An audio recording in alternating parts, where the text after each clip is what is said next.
राज्य में पढ़ुवा नवम श्रेणी छात्र छात्री आसी एक बड़ सूचना जहाँकि समस्ते जानी रखा जरूरी। तेबे कौन एमती आसी नुआ सूचना ताहा आप भावुवे निहाती। तेबे चलतु आउ डेरी कहीं फटाफट जहाँ भी किसी नुआ अपडेट रही मुझे आज वीडियो जन दूसरी। हेलो अपडेट जाना पूर्व वीडियो को गोटे लाइक करंतु एवं चैनल को आसते वर्तमान चैनल को सब्सक्राइब करी बेल आइकन को प्रेस करी ऑल रे क्लिक कर रखिबे को जमारू भी भूलंतु नहीं। तेबे चलंतु आउ देई न करी नजर पकेइबा संपूर्ण अपडेट उपरे।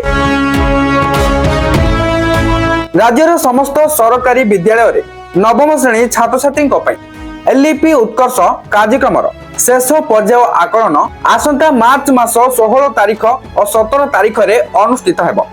ओडिशा विद्यालय शिक्षा कार्यक्रम प्राधिकरण बा ओसेपा पक्षरु समस्त जिला शिक्षा अधिकारी को एने निर्देशनामा जारी करा जायछि। मार्च 16 तारिख सकाळ 10:30 रु गोटाए पर्यंत ओडिया एवं अपराह्न 2टा रु 4टा पर्यंत गणित परीक्षा हेबो। तापरे मार्च 17 तारिख दिन 10:30 रु 12:30 पर्यंत इंग्राजी एवं अपराह्न 2टा रु 4टा पर्यंत विज्ञान परीक्षा करा जिवो। परीक्षा पर संपृक्त विषय शिक्षक माने उत्तर खाता मूल्यांकन करी मार्क अपलोड करने नहीं सूचना रही।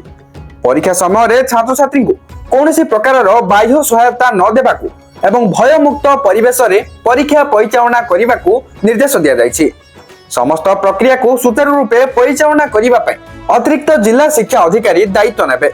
तो बर्तमान जहाँ भी किसी नवम श्रेणी एलईपी उत्कर्ष को नहीं नुआ अपडेट थिला जहाँ सूचना थिला एबे आपण जानी गले वीडियो किसी इन्फॉर्मेटिव थिला तेणु लाइक करिवे शेयर करी समस्त पाखरे अपडेट को पहुंचाई दियंतु एवं आगु जहाँ भी किसी नन अपडेट आसो जाने पे चाहूले चैनल सहित कनेक्टेड होके रुहंतु। तो पुणी देखा गोटे नुआ वीडियो रे सेति मते विदाय दियंतु। Thank you for watching.